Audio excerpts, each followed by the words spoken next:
So, here are my two questions from the first page of this book that I think sort of factor into the rest of it. First, is Margot Roth Spiegelman a miracle? And second, is Dr. Jefferson a doctor? That, of course, if you've read the book, you know that that's the only time Dr. Jefferson appears in the book. So I'm sorry if you haven't read the book, if you felt like, oh, that sounds like an interesting story, because that was the end of it. But if you've read the book, you know that Paper Towns is about this young man, Quentin, who lives next door to this girl, Margot Roth Spiegelman. And, Quentin literally looks up to her. She lives on the second floor in her house. He lives on the first floor in his house.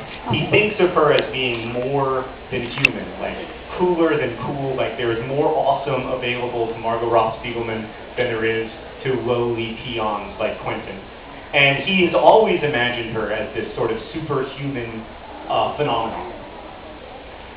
After 10 years of not really being friends, Margot shows up at Quentin's window one night, and they go on this crazy all-night adventure through the streets of Orlando, Florida. Have any of you ever been to Orlando, to Disney World or SeaWorld or anything? Well, then... Okay, yeah, the lines are long, very true. Orlando is the worst place in the world, which you know, for those of you who've been there, you already know. But if you haven't been there, I hope someday you have the pleasure. It's also where I grew up. What's that? All right, we're not going to talk about Adelaide. But, everyone makes fun of Adelaide, but I'd love to live there based on what I've seen. So anyway, I'd love to live anywhere in Australia. By the way, off topic, as America, as a representative of America, sorry. Really sincere, heartfelt sorry. Sorry about the financial crisis. Sorry about McDonald's. Sorry about Starbucks. Sorry about sort of exporting the idea that a single individual is more important than the collective whole. Sorry. Okay, but back to my novel. Quentin and Margot go on this big all-night adventure through the streets of Orlando, Florida that culminates with them breaking into SeaWorld. Which is really easy to do, but you shouldn't. And then the next day, Quentin thinks that he and Margot are going to have a life together, that they're going to go to lunches, that they're going to maybe even date. And what actually happens is that Margot disappears. And the rest of the novel is, it falls to Quentin to discover what's become of Margot. And what makes that mystery so difficult for Quentin to solve is not that the mystery itself is inherently complex, but it's that he can never see Margot as a person. He can never see Margot as Margot. Margot's last name is Spiegelman, which is a German word that means mirror maker. The dude in the German villages who made the mirrors was the Spiegelman.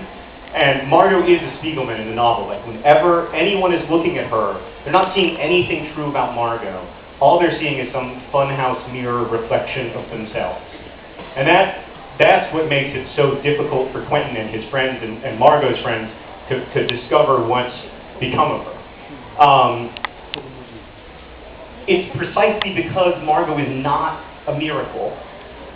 No person is a miracle. Edward Cullen is not a miracle.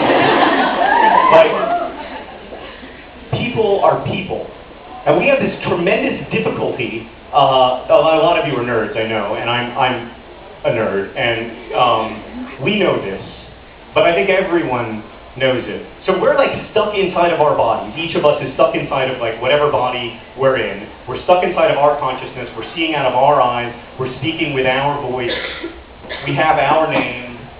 We have our identity, our past, and we can never know exactly what it's like to be someone else. You can never know exactly what it's like to be the person sitting next to you. And no matter who the person sitting next to you is, whether it's your sister or your friend or someone you're dating or someone you only just met because I told you that you had to sit closer together, whoever that person is, that person always exists first in relationship to you. My daughter, my friend, my sister, my stranger who I had to sit next to because John made me. And that, because every moment of our experience tells us that the center of human events is me. The most important and interesting and complex person ever to exist is me. And you may feel the same way about yourself, but I can never quite know that because I'm too busy marveling at the endless complexity that is me. And that That's fine, that's all fine and good, because it turns out to be a really miserable way to go through life. Like, it turns out to be really miserable when every time it rains, you think it's raining on you. It turns out that it's really miserable when, like, every time something good or bad happens, you think that that good or bad thing happened to or in relation to you. It turns out that that's a really